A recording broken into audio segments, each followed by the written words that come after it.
jotain pientä murhetta on Ruotsin da Silva omalle tasolle hyvin. Ja sitten mennään toiseen erään, jossa on mukana Aleksi Hilska radalle. Ja näin on myös nuoren suomalaisen kilpailu avattu ja ihan hyvin rintamassa tulee.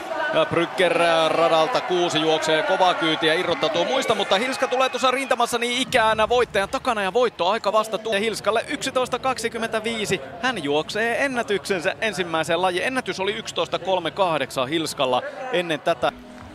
Plus 1,1 metriä. Plussaa näyttää tuuli ja Ratinassahan.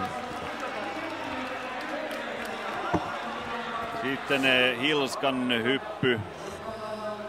Hyvin on lähtenyt hänen ottelunsa käyntiin. Hyvää suorittamista 2 ensimmäisellä suorituspaikalla.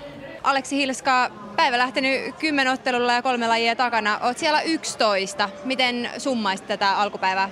No hyvä flow. Mikäs täällä? Tää on ihan siis käsittämättömän upeata kisata täällä. Ja ei mitään, jatketaan hyvällä meiningillä. Korkeus on vahva laji, niin katsotaan mitä tulee. Mihin olet erityisen tyytyväinen nyt aamupäivällä? No kyllä mitä on pituuteen ja etenkin juoksua. Että juoksu kertoo, että tavallaan se kulkee ja se on tavallaan pohja kaikille. Että.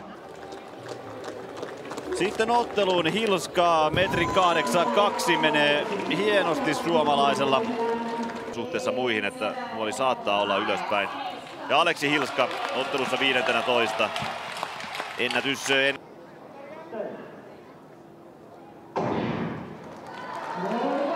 Ensimmäisellä liikkeelle Suomen liput liehuvat. Hilska tulee siinä rintamassa, tasaisessa rintamassa. Opolais-latvialainen tässä parhaiten tulee. Kuinka tulevat ruotsalaiset? Kapelle tässä jää. Hilska tulee aivan siinä rintamassa. Aivan da Silvan vieressä. Ja on todennäköisesti tämän erän 3. tai 4. 14.99 ja 15.22. Kyllä se näin on, että Hilska pamauttaa tauluun jälleen ennätyksen. Parilla kymmenyksellä parantuu ennätys. Hilska. Toista yritystä.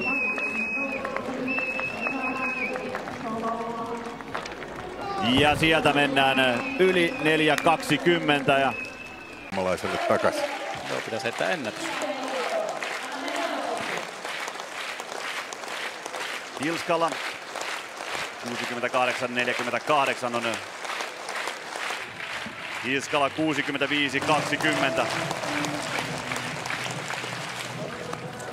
Sieltä ristiaskeleiden jälkeen tulee pitkä heitto. On tässäkin mittaaja.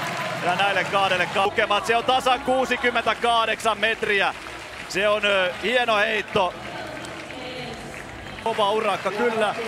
Ranskalainen kisa on jäänyt kesken. Aleksi Hilska, 10-ottelu urakka on paketissa. Mikä fiilis sulle jäi 2 päivästä? No siis wow, siis tulo enkka ja ylipäätään siis ihan niinku käsittämättömän hienoa. Ja sun sijoitus oli 16 ja ennätyssarjaan tuli 80 pisteen parannus. Ootko siihen tyytyväinen?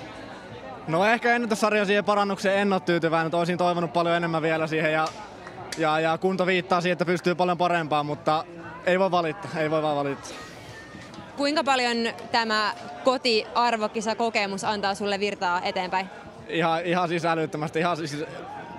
Minulla ei ole sanoa ihan oikeastaan, tää on ihan käsittämättömät. Ja siis niinku, joo, reeniä ja se maistuu kyllä nyt oikeastaan jälkeen.